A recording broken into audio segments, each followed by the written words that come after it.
Hi, United in Recovery family. I hope you're all doing well. Today, we want to continue our theme of recovering recovery. And as we talk about how our lives have changed and how sometimes changes in our calendars have caused changes in our recovery habits, and sometimes it has maybe led us deeper into recovery, but also sometimes it's led us away from aspects of our recovery, we're really looking at how can we recover recovery. And particularly when many of us think of recovery, we think of the joy and the peace that we found through recovery that we didn't even know was possible. And we can see how many times in our past, our compulsive behaviors, our addictions have really been our desperate search for joy and for peace, just searching in the wrong place. And so we want to ask today, how can we recover that joy and peace? Because it's been so hard to find that, not just for those of us in recovery, for really everyone over the last year.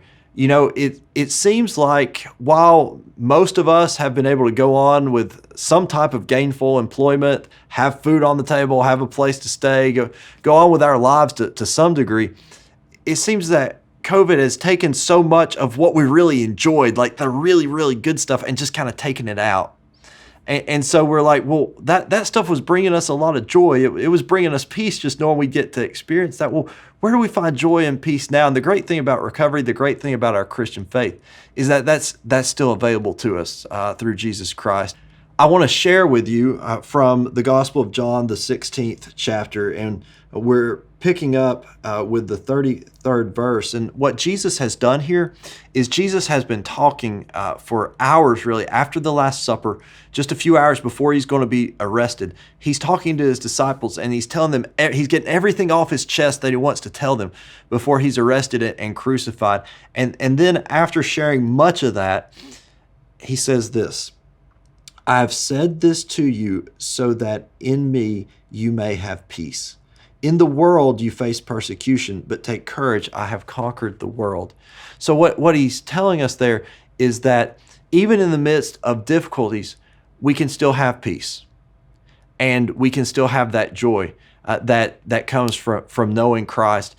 And let me talk about that some in the context of recovery and how we find that gift that he gives, because we know he's wanting to give us that gift. So the question for us becomes, how do we receive it? You know, when we pray the serenity prayer, we pray, grant me the serenity to accept the things I cannot change, the courage to change the things I can, and the wisdom to know the difference. How do we actually have that? How do we experience it? And I experience that really in two ways. One is knowing who I am. That's what brings me the most peace, knowing who I am. And the second is knowing who God is. And there's a way I experience that each day, and that's at the end of the day when I look myself in the mirror. And on good days, and my goal for every day is I look myself in the mirror and I'm at peace with the fact that I lived my beliefs. I lived my beliefs. And win or lose, I lived my beliefs.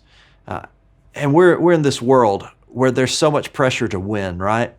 There's so much pressure to always win, to always be on top, to cut whatever corner you can so that you come out number one and you look good. And we see that in sports, we see that in business, we see that in politics. At the end of the day, I want to be able to look in the mirror and say, I lived my beliefs, even if it meant I took a loss, even if it required more hardship on my part when I could have compromised my principles and my values and it could have made things easier in the short term. I lived my beliefs.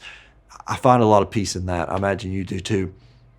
But then there are those other days where I look myself in the mirror and I say, I didn't live my beliefs today. Maybe I just lost my temper and had a flare up, or maybe I really compromised my values, which is much more deeply disturbing. And in those moments where I find peace is knowing how much I'm loved, knowing that Christ died for me, knowing that Christ is there to forgive me, knowing that Christ hasn't given up on me, but Christ can even use this to help me be more authentic in the future in living out what I believe. So I need to know who I am, and then I need to know who I'm loved by and how much I'm loved by God. I need to know both those things if I'm going to have peace. So I want to ask you that today. With everything going on, how do you feel when you look yourself in the mirror in the evening?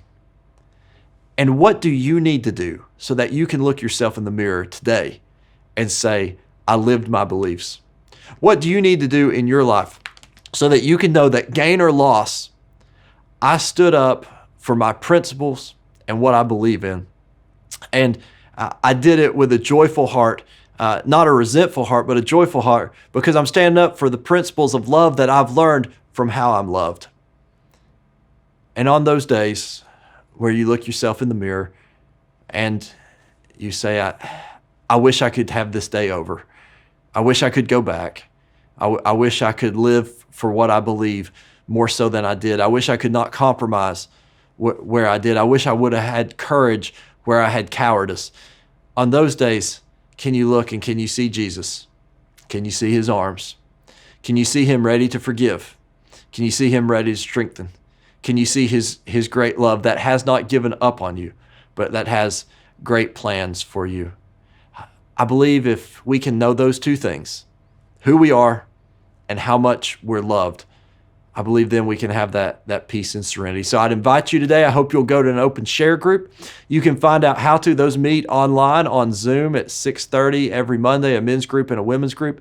You can find that at concordunited.org/recovery. You'll find the links to the Zoom groups there. But I want you to talk about what do you need to do so that you can live authentically, so that you can live by your beliefs, and also so that you can live humbly in the presence of Jesus' grace and his strength when your strength isn't enough. I hope it's a great conversation. I believe it will be. I hope it leads to joy and to peace, and I look forward to seeing you soon. God bless you.